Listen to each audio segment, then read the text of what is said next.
እትርእይዎ ዘለኹም ዓይነት ተኽሊ ፍረ ናይ ሳግላ እዩ።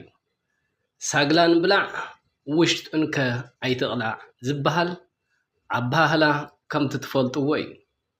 ስለዚ እዙይ እንዳበልዕኹም ንዝዓበኹም ንምስትዋስ ዘይትፈልጥዎ ከዓ ንኽትፈልጥዎ ዝኣክል እየ ዘቕርበልኩም ዘለኹ። እዚ እትርእይዎ ዘለኹም ኣብ ኣቕሓ ተኣኪቡ ዝኒሀ ሳግላ እዩ። ሳግላ ብላዕ ውሽጡን ኣይትቕላዕ ዝብሃለሉ ምኽንያት ሳግላ ላዕሊ ገፊፍካ ስኢልካ እንተበሊዕኻዮ ፍሉይ ጣዕሚ እዩ ዘለዎ።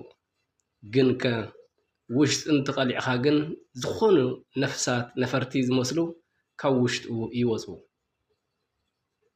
ከመይ ኢሎም ይኣትዉ እንተኢልኩም ግን ብናእሽተይ ነዃላት ስለ ዘለዎ በቲ ነዃላት ባዕሎም ነኺሎም እዮም ዝኣትዉ። ንዕኡ ሳግላ ንብላዕ ውሽጡን ኣይትቕላዕ ዝብሃል።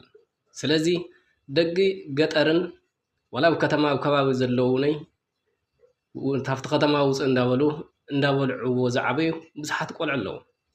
እስኪ ነዚ ዓይነት ፍረ ተኽሊ እንዳበልዕኹም ዝዓበኹም ከስታውሰኩም ኢለ እሞ እስኪ ኣብ ኮመንት ተቐምጡ። ሳግላ እንዳበልዕኹም ዝዓበኹም ገጠር ብዙሕ ነገር ዘማለ እዩ። ብፍላይ ኣብ ናህና ከባቢ ማለት ኣብ ወረዳ ኣስገደ ፅምብላ ብዙሕ ነገር ኣሎ።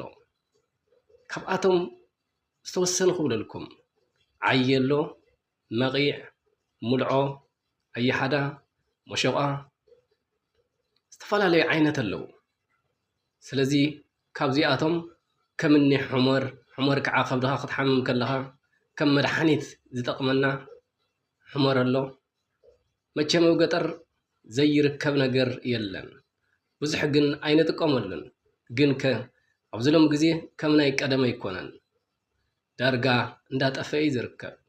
ሕርሻ ግዲ እንዳበዝሐ ኮይኑ ሰብና እውን እንዳበዝሐ ሕርሻ እውን ኩሉ ንሕርሻ እንዳተዓደለ እቲ ናይ ቅድሚ ሕዚ ዝነበረ ዳርጋ የለን ክበሃል ይከኣል።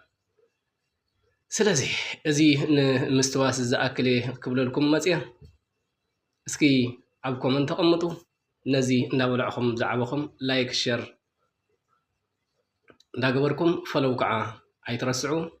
ሰሰናይ ንዓኹም ደቂ ዓደይ።